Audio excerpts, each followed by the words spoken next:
This little bird flew into the window on my sun porch a while ago, and I picked him up and kind of breathed on him, got him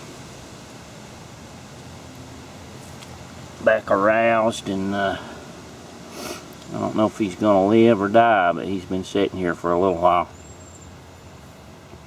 acting like he's coming back around. I don't think it broke his neck because he's moving his head and blinking his eyes. But gonna be alright, huh?